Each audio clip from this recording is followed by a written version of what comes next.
I know that you try to stay pretty neutral because not your war, but as And by the way, not my war. I just want to solve the problem for people. This was not a war that was going to happen if I were president. right, and so not your war, but as you try to fix it, and as you survey this hellscape of the Ukrainian front lines, It's horrible. and you and your team deal with a very stubborn Vladimir Putin. Yeah.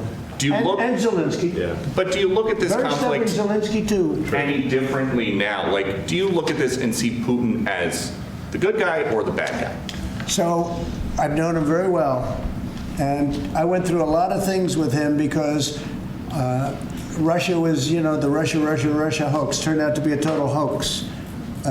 New York Times, they got a Pulitzer Prize. They have to give back the Pulitzer Prize. That's my lawsuit, and they're doing very poorly in that lawsuit. But they wrote stories about how it was true and it was false, and a lot of Washington Post also. I have gotten to see things that I was very surprised at. Rockets being shot into cities like Kiev during a negotiation that I felt was maybe very close to ending. We were going to solve a problem, and then all of a sudden rockets got shot into a couple of cities and people died.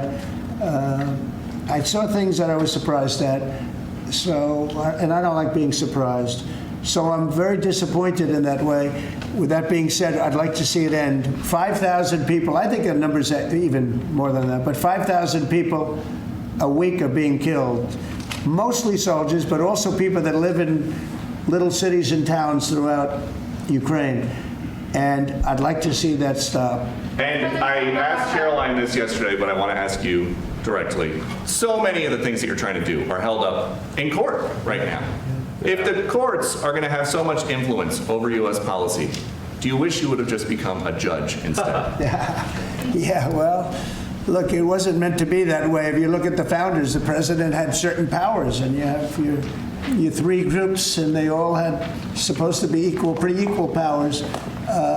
But you can't have a judge in Boston running foreign policy in places all over the country because he's got a liberal bent or he's a radical left person.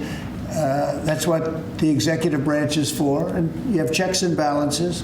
But we had millions of people pour into our country, many criminals poured into our country, murderers, mental institutions from all over the world being emptied out into our country. And if we don't get them out and get them out quickly, could lose your country very easily. This is a bad, that anybody would allow this to happen to our country. With all of the things, we took over inflation, we took over some wars, we took over a lot of problems that didn't exist when I was president. None of it existed. We wiped out ISIS. Other than that, we had no wars. Putin was never going to hit Ukraine. Israel would have never been attacked. That attack, as you know, Iran had no money. They didn't have money for Hamas. They didn't have money for Hezbollah. They had no money whatsoever. That wasn't going to happen. All of these things that happened weren't going to happen. You wouldn't have had inflation. So it's very sad when I came back. But the thing that is the hardest is that they allowed 21 million people into our country, and many of those people are stone-cold criminals. They moved their criminal population into the United States, and of all the things that are bad, I solved inflation, I believe, already. I got the fuel prices down. The fuel prices came down. That's one of the reasons they screwed up the energy. They screwed up the cost of gasoline and oil and gas, and you had tremendous inflation, the greatest inflation probably in the history of our country under Biden. And when people said, but the economy was, no, the economy was terrible for the people because they couldn't afford the energy. And the energy brought everything else up. Energy is the big deal. But with all of that, we solved that already. In 4 months, we solved it. $1.99, $1.98 gasoline. First time people have seen that in a long time since my term. But the hardest thing to solve is millions of people pouring into our country, many of whom are criminals. Because remember, these countries are smart. Their leaders are very street smart. They're sending the people that they don't want.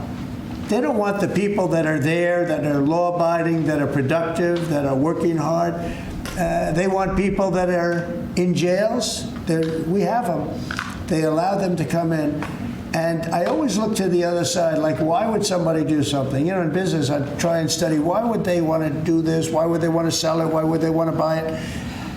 One thing I can't figure out is what would an administration, what were they thinking when they allowed millions of people from prisons all over the world, not just from South America, Venezuela, all over the world, from the Congo in Africa, hundreds of people, thousands of people from the Congo, rough prisoners, from Asia, from Europe, rough parts of Europe. Why would they allow them to come into our country? Why would they do that? It's the one thing I can't figure out. And I don't believe it was Joe Biden. I really don't. I mean, look, he's been a sort of a moderate person over his lifetime, not a smart person, but a somewhat vicious person, I will say. If you feel sorry for him, don't feel so sorry because he's vicious. What he did with his political opponent and all of the people that he hurt a lot of people, Biden. And so I really don't feel sorry for him. But he wasn't a person that would allow murderers to come into our country. He wasn't a person that was in favor of transgender for anybody that wanted it, take kids out of families, et cetera, et cetera. So I just don't understand why a thing like this, how a thing like this could have been allowed to happen. Very sad. It's very sad for our country. If I could add something,